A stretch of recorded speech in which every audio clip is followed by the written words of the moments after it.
Amables televidentes, muy buen día tengan todos ustedes. Gracias nueva vez por estar con nosotros. Hoy inicia una semana después de que el día normal de inicio fuera conmemorando la figura, la imagen de nuestro gran patricio, de nuestro gran dominicano Juan Pablo Duarte. Como todos sabemos, ayer era día 26 de enero, una fecha coincidente con la que nació Juan Pablo Duarte y Diez. Hubo muchas actividades, puede decirse, en diferentes puntos del país con motivo de la conmemoración de este día no laborable en República Dominicana. El mismo presidente de la República estaba, como es usual, en la provincia Duarte, específicamente en el municipio cabecera San Francisco de Macorís, en donde se realizó un desfile militar. El Día de Duarte pues nos invita a que todos pensemos que esta independencia que logramos un 27 de febrero ya del año 1944 tiene un precio, que lo que significa nuestra soberanía pues podamos valorar. Hay lugares donde no se puede decir somos totalmente libres, tenemos independencia, tenemos paz social. Y gracias a Dios y al trabajo de todos, porque es un trabajo colectivo, República Dominicana tiene un buen nivel, muy buen nivel de vida social, de tranquilidad social. Ya los tiempos en que estaba en peligro, inclusive nuestra soberanía, ya esos son tiempos que pasaron al olvido. Cada vez tengamos un criterio más definido sobre qué es nuestra libertad, que gracias a Juan Pablo Duarte y a otros menesterosos y valiosos dominicanos y también mujeres, pues se logró y hoy día se mantiene. Así que es un autorreconocimiento a todos los que queremos nuestra adorada patria. Y bien, fuera de esas actividades que menciono, pues hay informaciones como siempre que nos atañen y nos interesan a unos en mayor medida. No solamente situaciones que vivimos en República Dominicana, sino en el plano internacional. Continuamos mirando las situaciones que se presentan entre Rusia e Ucrania. Lamentablemente no ha habido todavía un camino que uno pueda decir, bueno, pero ya sí verdaderamente ambas partes están de acuerdo y ambas partes llegarán a una solución de un conflicto que inició en 2022, inicios de febrero.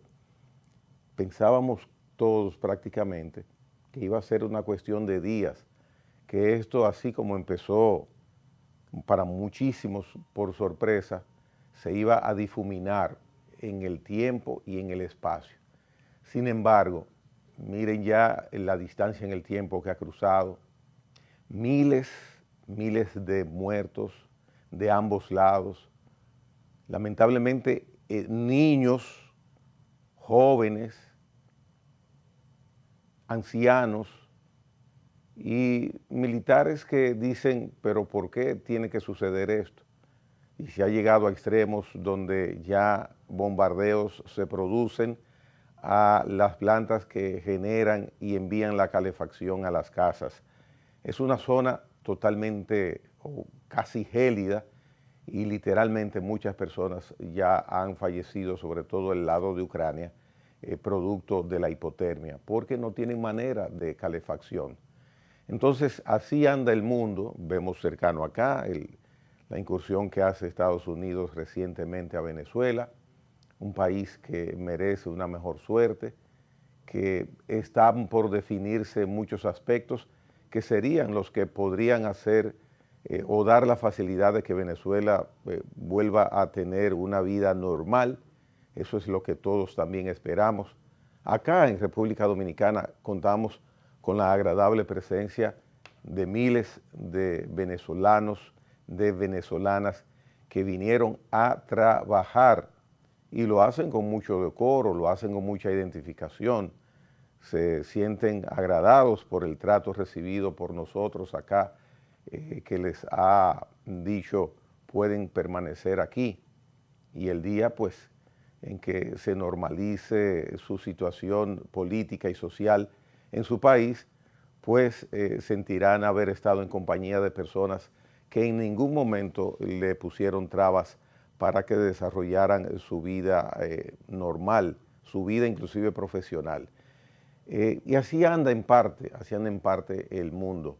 Nosotros al lado, continuando con el aspecto internacional, tenemos una situación cada vez más explosiva.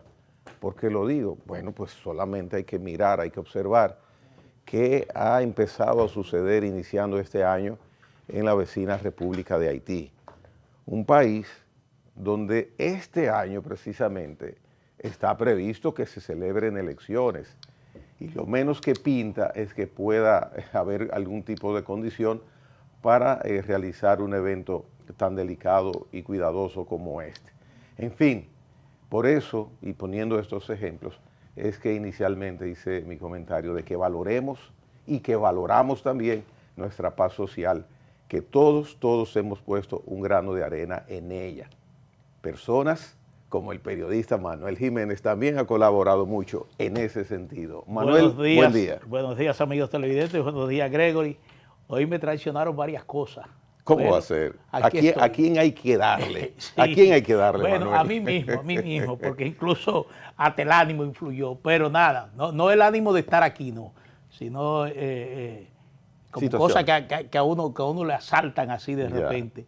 Pero nada, aquí estamos. Bueno, esperando que hayan tenido un largo asuesto, porque esto fue un largo asuesto, tranquilo, en compañía de su familiar y que hayan disfrutado también y descansado. Así que esperamos que ese sea realmente lo que ha ocurrido durante este largo asuesto de viernes a lunes, porque realmente hay que hablar del viernes, porque mucha gente empieza el viernes. Sí. Pero mira, tú estás hablando de Haití. Haití realmente sigue siendo una mala experiencia para los haitianos.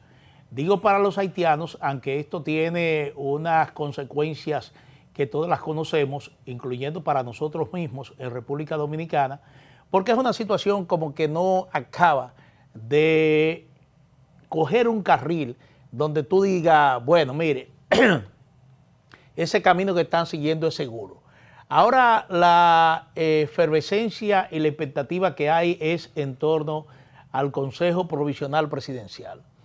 El 7 de febrero se vence el mandato del primer ministro. Ya ese consejo inició el proceso para destituir al primer ministro. Y eso no se sabe si realmente va a ocurrir, porque el secretario de Estado de los Estados Unidos, Marco Rubio, hizo una advertencia al Consejo diciéndole no pueden hacer ningún tipo de cambio. Pero pese a esa advertencia de Estados Unidos, el Consejo ha proseguido en esa ruta y ya dictó lo que se puede denominar como el decreto para ejecutar ya el cambio del ministro.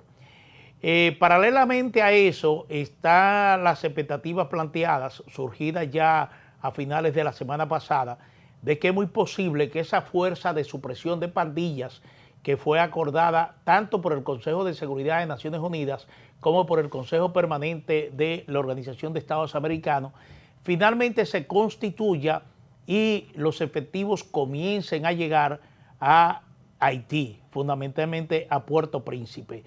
Ya esta misión de supresión de pandillas vendría con una orden un poco más directa que la misión permanente, la misión internacional que lideró Kenia y que tenía un mandato en Haití, pero ese mandato era hasta cierto punto limitado porque básicamente su misión consistía o ha consistido hasta ahora en resguardar edificios públicos, sobre todo la sede donde funciona ese consejo presidencial, y tener un desempeño hasta cierto punto limitado en lo que es el mantenimiento de la seguridad en Haití.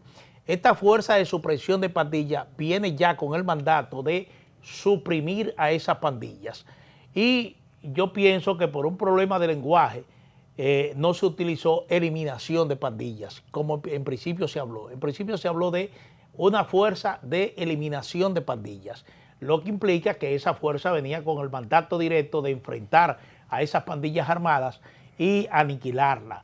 Pero en esencia de eso se trata, porque parece que la comunidad internacional se convenció de que no hay ningún otro método para enfrentar estas pandillas que no sea ejerciendo la misma violencia que ellos han ejercido contra el pueblo y la autoridad haitiana. Esa violencia ha provocado ya miles de muertos, miles de desplazados internamente en Haití, ni hablar los haitianos que han tenido que salir del país buscando mayor estabilidad, buscando mayor garantía para su vida y para su mantenimiento. Entonces, la situación que se pinta ahora es de expectativas. ¿Qué va a pasar en Haití? Manuel, ese comportamiento de las pandillas no indica otro remedio, es un comportamiento casi salvaje. Así es, bueno, casi no, es salvaje, es salvaje. Usted recuerda un hecho donde supuestamente un hijo de un líder de una pandilla murió porque él se valió de esos brujos para que le hiciera alguna brujería a su niño, pero el niño muere a pesar de eso. Y él lo que hizo fue que mató como 200 personas en esa comunidad de Haití, porque su hijo murió. Es decir, todo el que encontraba de paso lo aniquilaba. Exactamente, eso es salvajismo, salvajismo puro.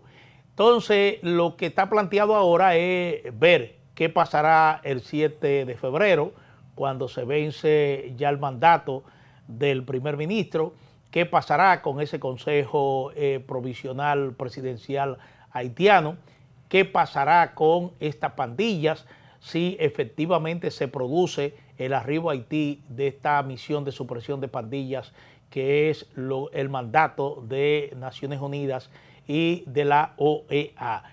Y habrá que ver también la actitud del propio Estados Unidos, porque ya Estados Unidos hizo una advertencia a ese Consejo Presidencial.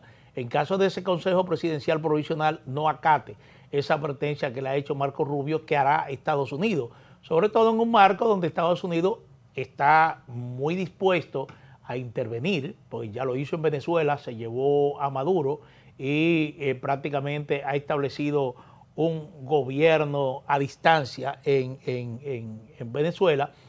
Y entonces Venezuela es un país más grande, más poderoso que Haití. Entonces yo pienso que en Haití lo que ha faltado, y eso lo que se ha comentado siempre, es una decisión de la comunidad internacional de que esto debe llegar hasta aquí. Y el día que la comunidad internacional diga, mira, esto no puede seguir pasando más de ahí, entonces ese día se le pondrá término a esa situación de Haití. ¿Qué pasará después? Pero lo primero es restablecer la seguridad en Haití.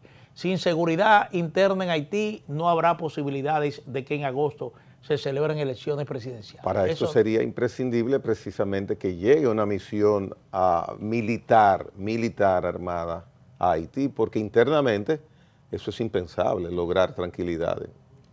Impensable. No, yo pienso que los hechos lo han evidenciado. Es decir, lo que ha sucedido hasta ahora es de que a pesar de esa fuerza multinacional que lideró Kenia en Haití, no se logró nada. No, al contrario, las pandillas tomaron control de mayor territorio en Haití y la situación de inseguridad siguió agravándose día a día.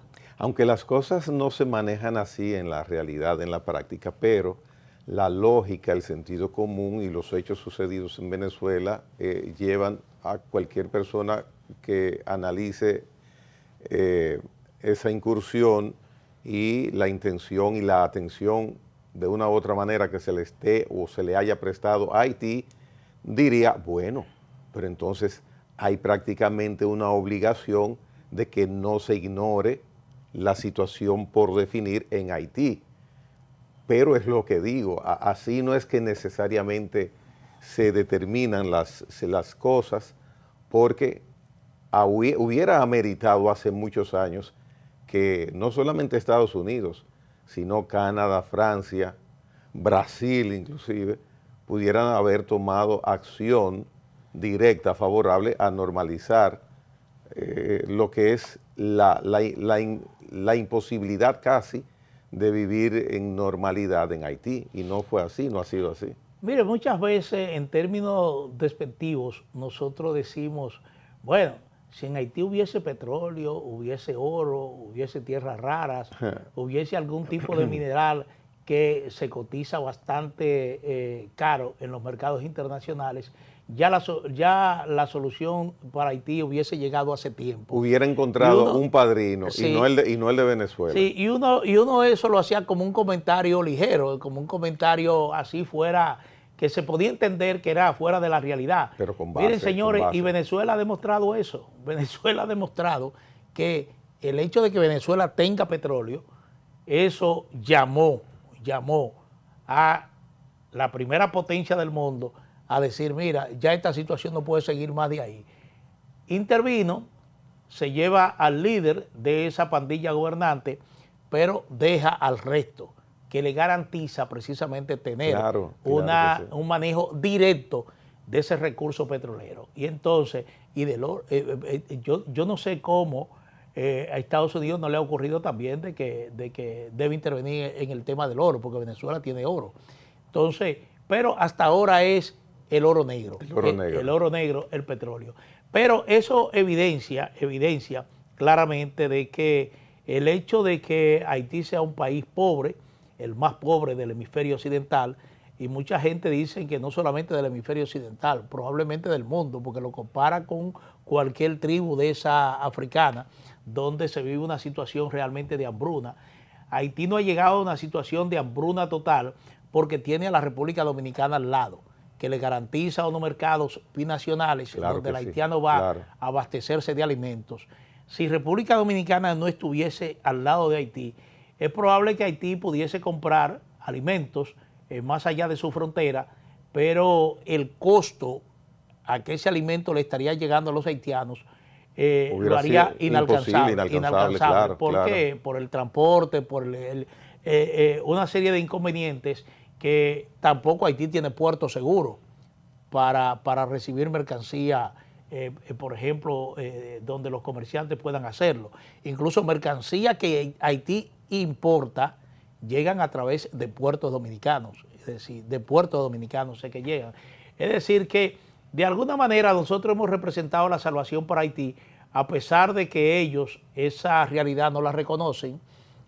A veces se convierten en nuestros principales enemigos en los foros internacionales, porque tienen focalizado el tema de que aquí se maltrata a los haitianos, que hay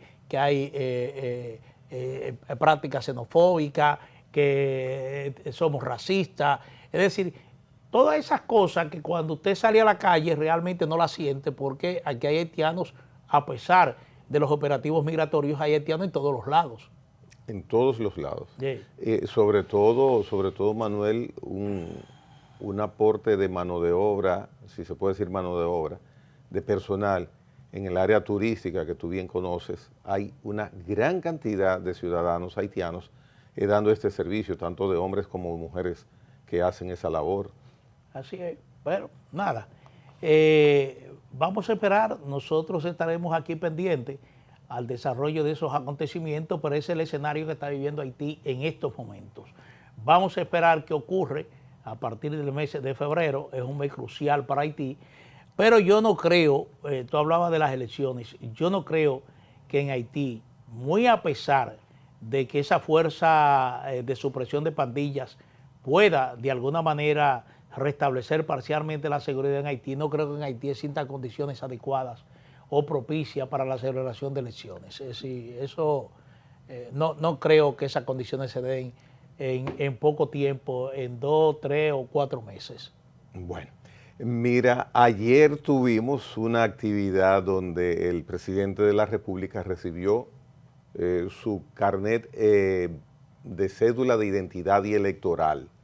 La Junta Central Electoral había anunciado que la renovación de la cédula iba a iniciar. Veamos eso, escuchemos también.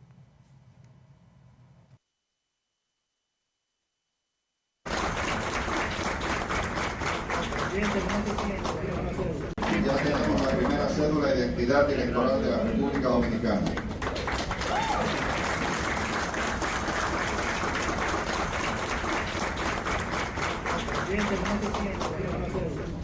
Bien, tengo dos cambios aquí.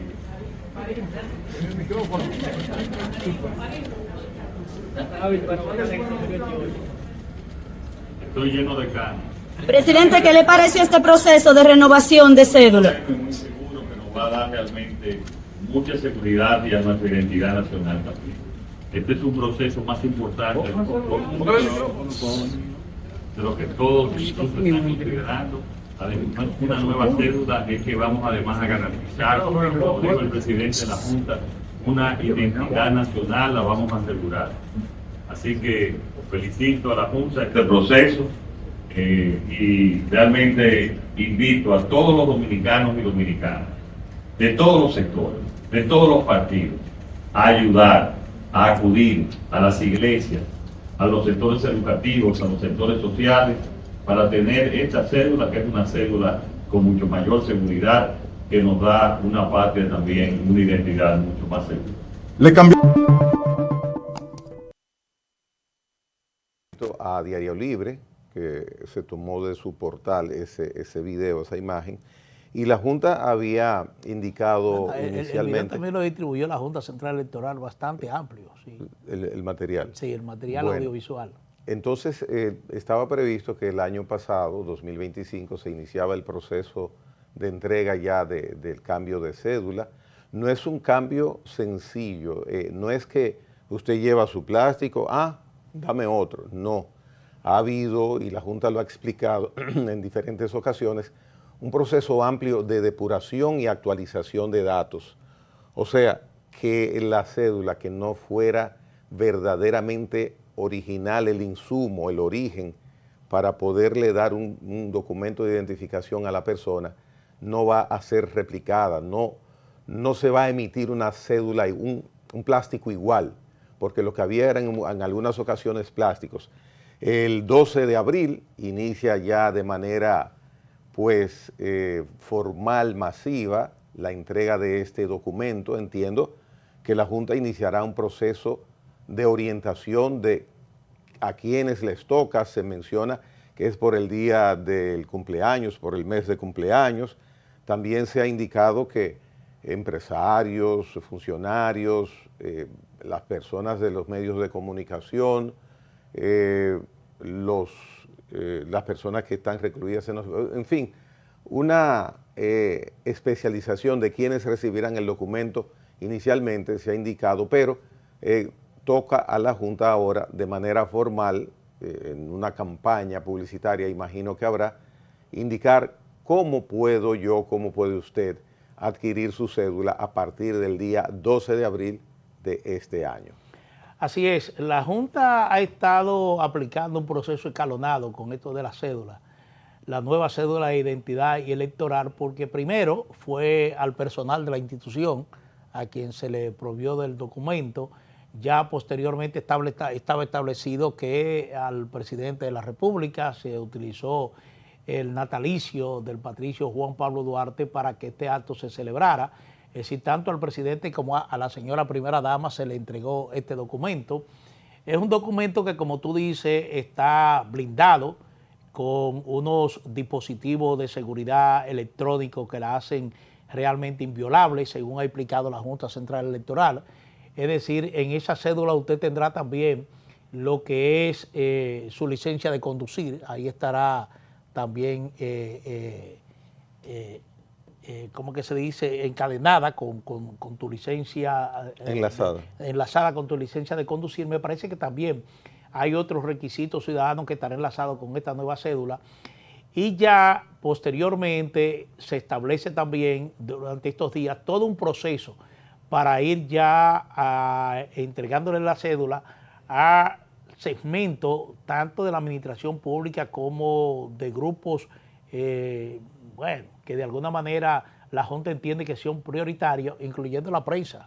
Hay un proceso escalonado y ya como tú señalas, a partir del mes de abril se comenzará con la población en general partiendo del mes de nacimiento. Es decir, todo el que nació en el mes de abril puede ir a las oficinas que la Junta estará habilitando para entregar su cédula. Ahí yo me considero privilegiado porque como yo nací en el mes de abril, bueno, si no logro mi cédula durante el proceso que le toque a la prensa, es decir, que le toca a la prensa, yo creo que voy a aprovechar realmente esa distinción de la Junta para hacerme de mi nuevo documento, pero esto es parte de este proceso de actualización de documentos personales, que es muy importante porque usted recordará que en esta semana también se le hizo entrega al presidente de la República del pasaporte biométrico. Es decir, que también el pasaporte se está experimentando algún avance en términos tecnológicos que garantice precisamente esa seguridad y esa inviolabilidad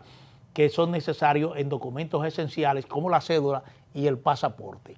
Yo creo que ahí hay que anotar un punto a favor de las autoridades, porque esto realmente eleva mucho lo que es la condición de seguridad que debe tener el país, sobre todo con documentos que tratan con la identidad personal como la cédula y el pasaporte. Pero mira, Gregory, el presidente se restableció de su gripe, la gripe que le afectó durante la semana, bueno, los últimos días o los primeros días de la semana anterior, no, los últimos días de la semana anterior, que lo obligó a apartarse un poco de su agenda. Estuvo por la zona fronteriza, estuvo en Dajabón, pero también estuvo en Santiago de los Caballeros, entregando obras, inaugurando obras, carreteras, canchas deportivas, pero en el marco de esta actividad también recibió al presidente electo de Chile, José Antonio Kast, que estuvo en el país, fundamentalmente hizo una visita a Santiago de los Caballeros, se reunió con el presidente de la República, el presidente lo llevó a ver la verja de seguridad que se construye a lo largo de la frontera con Haití y que fundamentalmente comienza en la provincia de Dajabón, ahí donde más se ha avanzado. El ministro de Defensa le hizo las explicaciones pertinentes al presidente electo de Chile y, a juzgar por las declaraciones que dio, se mostró muy complacido de esa seguridad que se está implementando en la frontera. Dijo que le resultaba un método bastante apropiado. No sé si él se atrevería a replicar eso en Chile, porque me parece un poco difícil que lo pueda replicar tanto en la frontera con Bolivia, allá arriba, que es una frontera bastante porosa, donde ha penetrado gran parte de la migración indocumentada que ha llegado a Chile. Tampoco hablar de que se podría construir una verja de seguridad en la frontera con Argentina, ni con Perú. Es decir, son cosas bastante desiguales. Estamos hablando en términos de extensión de terreno de esas fronteras. La nuestra tiene alrededor de 390 kilómetros, ¿verdad? Alrededor, sí. Sí, alrededor de 390, poco menos de 400 kilómetros, la frontera lineal con Haití. Y entonces a nosotros se nos facilitaría la construcción de ese muro totalmente. Incluso ese muro no podrá levantarse en algunas zonas que se consideran un poco accidentadas en términos del terreno. No se podrá levantar en esas zonas, pero la mayoría de esos casi 400 kilómetros, según el proyecto, estarían cubiertos por esta verja de seguridad. No así en Chile. En Chile eso no sería prudente, sí. Aunque él tiene una posición muy radical con el tema de la migración en Chile. Su promesa de campaña es frenar totalmente la migración, sacar más de 200.000 inmigrantes que él estima están indocumentados en Chile, una tarea bastante difícil. Pero el amigo Juan Pablo Luira, diplomático, que hemos tenido acá vía Zoom en distintas ocasiones, nos ha dicho que pasa del 1.000.000 que pasa claro que sí, que pasa del 1.000.000 de inmigrantes ilegales. Ha dicho Juan Pablo Lira. Sí, o sea que pero él ha identificado en su gestión, en su campaña electoral, habló entre 200.000 y 300.000 indocumentados que él estaría sacando inmediatamente asuma el poder en Chile. Y dio un plazo perentorio. No, él dijo que el que no quiera que lo saquen, inmediatamente le asuma el poder, que se vaya solo. Es un estilo muy, muy singular y muy parecido al de su amigo Donald Trump. Sí, pero lo que quiero resaltar es esa visita que realizó ese presidente electo de Chile. Y mira, lo que llamó la atención es la cercanía de José Antonio Kast con el ministro de Vivienda y Edificaciones, Ito Bisonó. Sí. Ahí aparecieron en fotos privadas, en actividades conjuntas. Me resaltó incluso que el equipo de prensa del amigo Ito Bisonó estuvo enviando a los medios de comunicación notas sobre esas actividades, lo que indica que él quizá tuvo algún tipo de participación en el hecho de que José Antonio Kast visitara República Dominicana, particularmente la ciudad de Santiago. Pero eso fue parte de la agenda que desarrolló el presidente de la República durante este fin de semana. Sí, Ito Bisonó, igual que con Sebastián Piñera, tiene una gran relación personal política con José Antonio Kast, igual como dije con Piñera, que lamentablemente en un accidente de helicóptero pereció, hará cuestión de un año alrededor. Y los socialcristianos del partido de Balaguer originalmente hacían unas relaciones internacionales muy interesantes. Sí, porque con esas existía la doctrinas. Internacional Demócrata Cristiana. Sí. Así como existía la Internacional Socialista.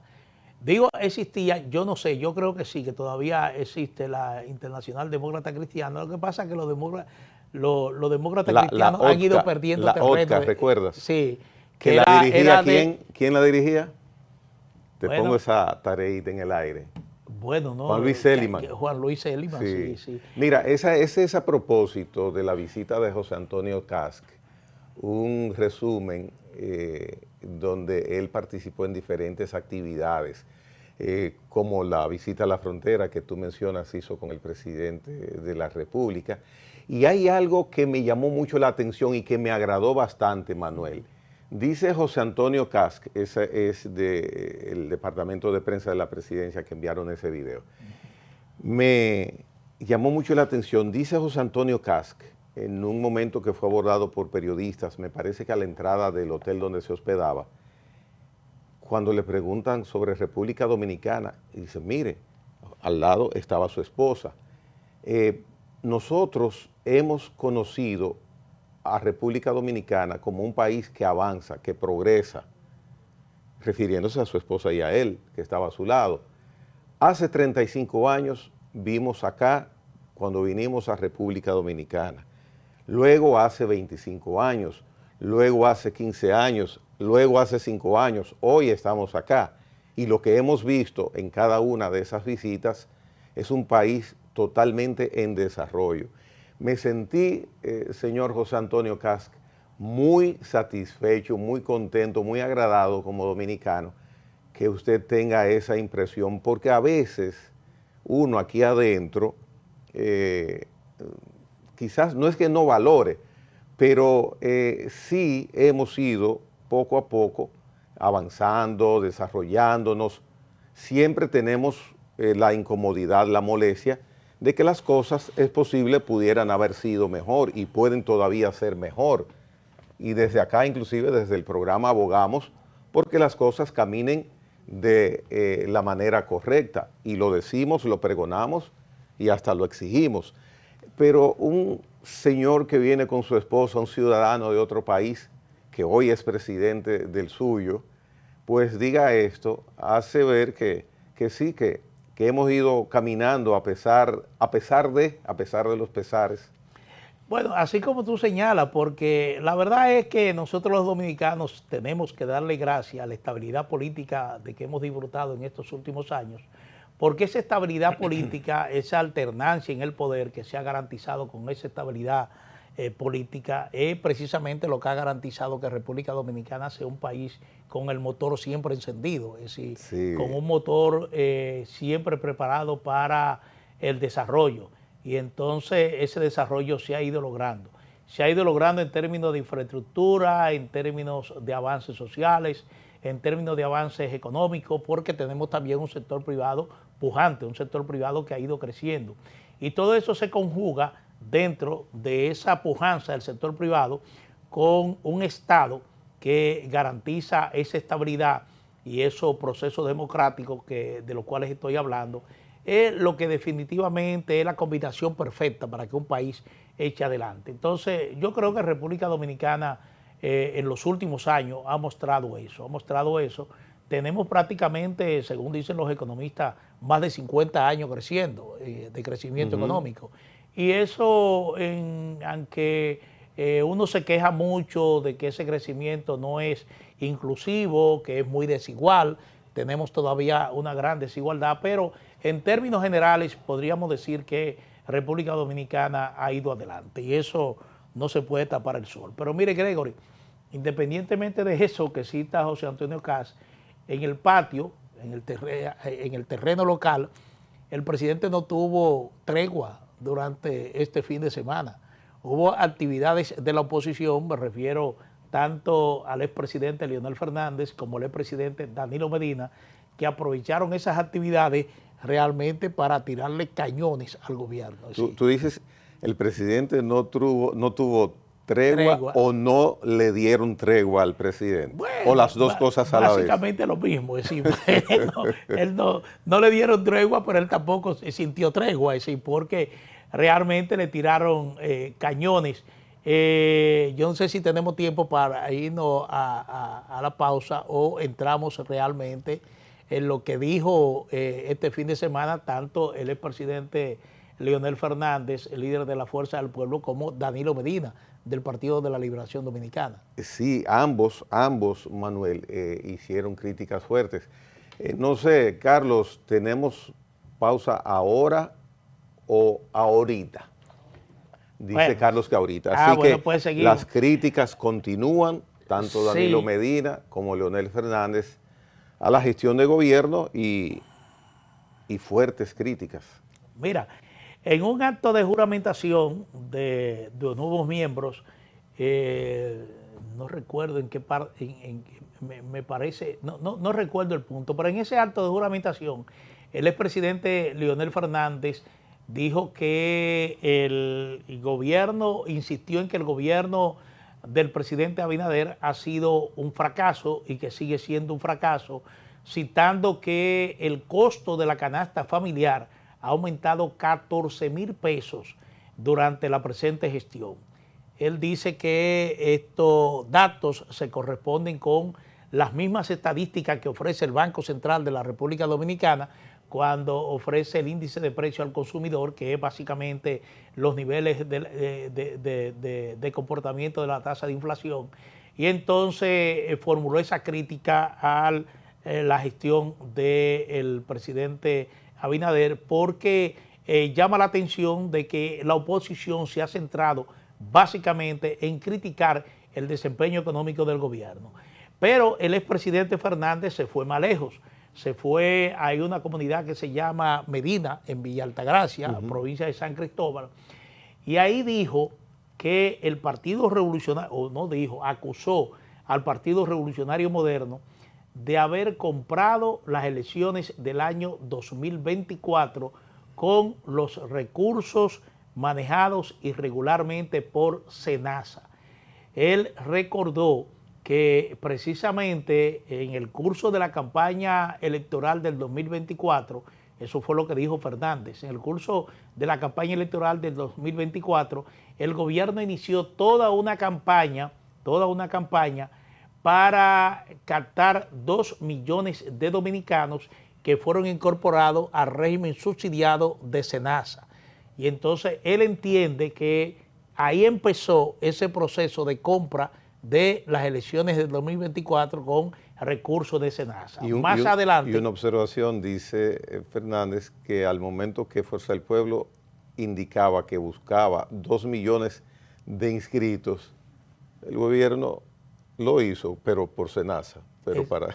Sí, no, y entonces toma, por ejemplo, la confesión que le hace el señor, ese apellido siempre que le dicen el gordo popularmente. Giraldes, que hace al Ministerio Público, de que él ahí confesó en ese interrogatorio que el propio Santiago Jacín le habría dicho que los recursos que obtenía SENASA mediante sobornos, mediante prácticas irregulares, según el Ministerio Público, esos recursos no eran ni para él ni para el señor Santiago Jacín, sino que iban para la campaña electoral del Partido Revolucionario Moderno. Y otro dato que cita el expresidente Fernández para, de alguna manera, sustentar esta acusación que le está haciendo al gobierno dominicano. Y por el lado del expresidente Danilo Medina, igualmente ha centrado su crítica en lo que es, no sé, el video de Fernández está por ahí.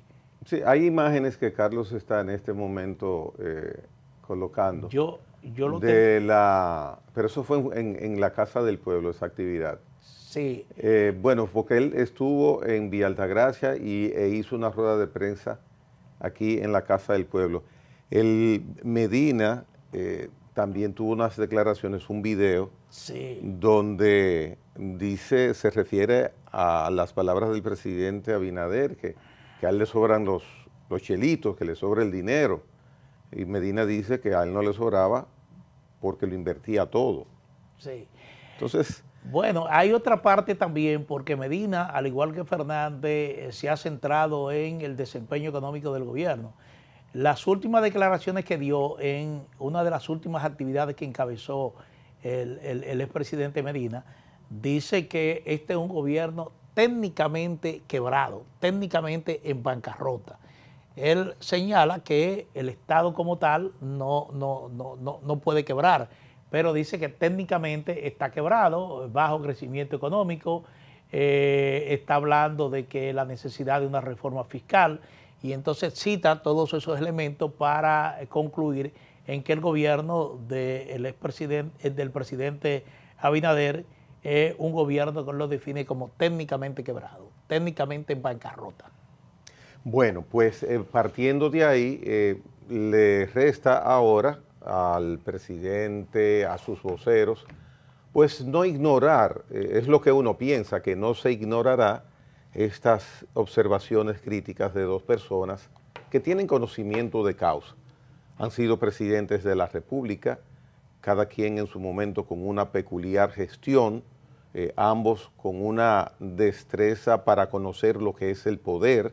Entonces son opiniones que no deben pasarse por alto, entendería uno, porque pesan mucho esas aseveraciones que tú has indicado, que yo he mencionado también, sobre todo en un momento en que esta gestión de gobierno inicia un proceso. Nelson dice que no, que todavía. Yo digo que es un proceso de descontar días, porque le quedan menos días a la gestión completa que los que le corresponde, son 2 periodos, y ya va un periodo completo, y entonces a partir de ahí es que digo que se van descontando los días, sí, tomándolo como referencia porque no desligo el inicio de este ejercicio gubernamental que data de 2020. Mire, un incidental nada más, esperamos que Nelson Encarnación no se haya quedado cogiendo frío en España.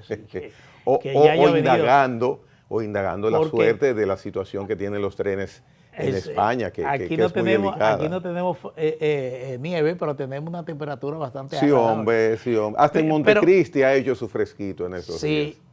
Mire, Gregory, lo que nosotros hemos advertido aquí es de que el año 2026 va a ser un año intenso en cuanto a actividad política. Y eso se pone en evidencia apenas arrancó el mes de enero. Es un año bastante intenso en actividades políticas. ¿Por qué? Porque este año los partidos políticos tienen que ir definiendo candidaturas. Candidaturas al Congreso, candidaturas a los municipios, pero fundamentalmente su candidatura a la presidencia de la República. Ya para el 2027, los partidos deben ir ya iniciando el proceso de registro ante la Junta Central Electoral de sus candidatos. Es decir, digo, no ante la Junta Central Electoral, pero sí haber celebrado sus asambleas correspondientes, ya sea por el método de elección que cada partido decida. Hay 3 métodos de elección que los partidos perfectamente pueden acudir a ellos para seleccionar sus candidatos. Pero este 2026 es un año crucial para que se definan esas nominaciones que en todo caso son cruciales para los partidos políticos porque la cara que lo van a representar en cada centro de votación, es decir, esa cara que tiene la boleta de cada partido es en definitiva lo que influye al votante para de alguna manera tachar y ponerle la cruz, que no es una cruz de desaprobación, sino que una cruz de aceptación a un candidato. Pero yo vi declaraciones, por ejemplo, del presidente del Partido Revolucionario Moderno, José Ignacio Paliza, que es el ministro de la Presidencia, diciendo que este año ellos iban a iniciar el proceso ya para la selección de sus candidatos. Esto es importante porque ahí de alguna manera define ya una ruta que se traza el partido de gobierno. Hay varios aspirantes a la presidencia de la República dentro del PRM y es lo que en definitiva despierta las mayores expectativas. ¿Quiénes o quién de esos candidatos van a merecer la aprobación de la dirigencia tanto nacional, media y de base del Partido Revolucionario Moderno? Por lo que ellos han dicho es que van a celebrar primarias cerradas. Es decir, primarias cerradas quiere decir que solamente van a participar los que aparezcan en el padrón del Partido Revolucionario Moderno. Nadie que no esté inscrito en el Partido Revolucionario Moderno puede participar en esas primarias cerradas. No sé si esas primarias cerradas se trasladarán igualmente hacia los diferentes puntos del país para la selección de los candidatos municipales y los candidatos al Congreso.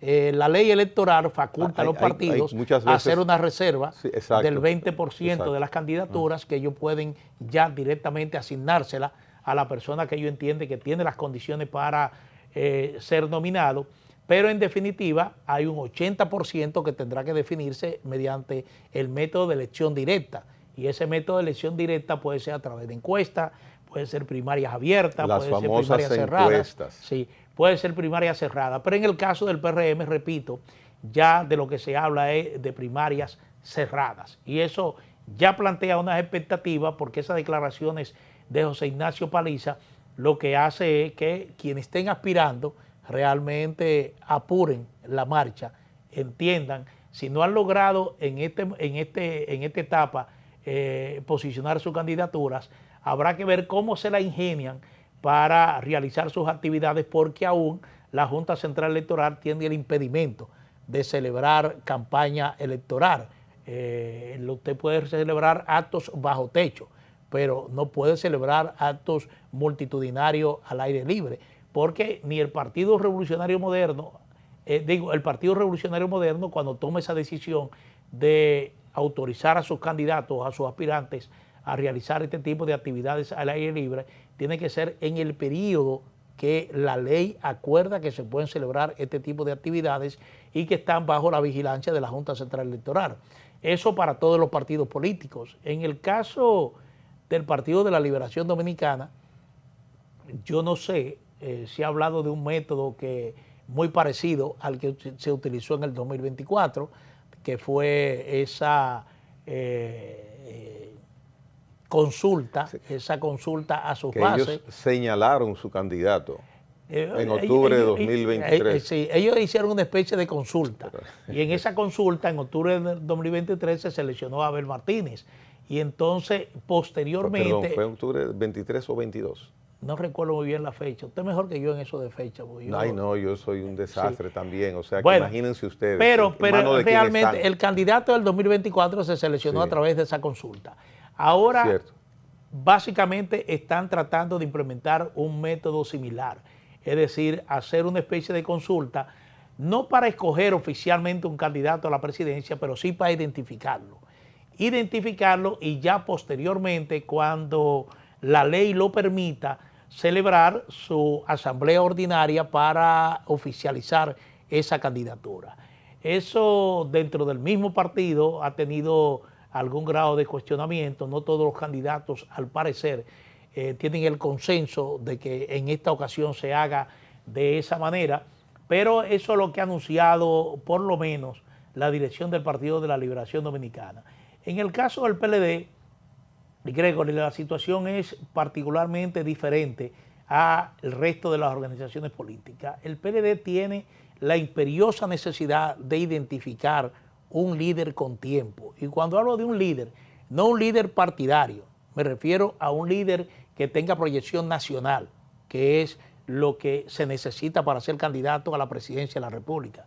Porque el PLD tiene una situación como partido, dicen las encuestas que ha ido creciendo en relación a la votación que obtuvo en el 2024, pero eso no ocurre en la misma proporción, en la misma medida, con sus aspirantes a la nominación presidencial. Entonces, ese es un reto importante que el PLD tiene que definir, y ellos entienden que identificando un candidato a tiempo, podrán de alguna manera proyectarlo a nivel nacional y lograr que ese candidato de alguna manera logre cierto posicionamiento entre el electorado nacional.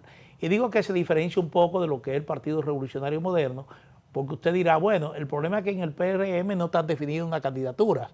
Puede que ahí haya dos aspirantes que uno entienda que son los que tienen las mayores posibilidades, pero es un partido que está en el gobierno y eso representa una ventaja. En el caso, para concluir, de Fuerza del Pueblo, Gregory, todo el mundo se imagina que el expresidente Leonel Fernández será el candidato. Y de hecho, todas las actividades que realiza Fuerza del Pueblo, ¿por quién están encabezadas? Por el expresidente Leonel Fernández, que incluso me llamó la atención que este fin de semana, ahí en Medina, donde habló de Senasa, ahí en Medina estuvo hasta prometiendo obras. Sí, sí, está calentando. Ese es parte del panorama. Vamos a hacer sí la pausa porque ya nos la ha indicado el señor director, y es muy posible después de la misma también, dentro de otros temas que nos quedan pendientes, continuemos abordando esos aspectos que tú tocaste de los tres partidos mayoritarios que ahora están bravos, Fuerza del Pueblo y PLD, por el dinero de la Junta, que a los movimientos no le pueden dar igual que... Son 1.620 millones de pesos que se ha distribuido. Mucho dinero. El problema es que al modificarse la ley se estableció que todos los partidos que saquen más del 1% de la votación tendrían igual porcentaje de distribución de esos fondos que los partidos mayoritarios. Así es, mucho dinero, mucho dinero. Vamos a pausa.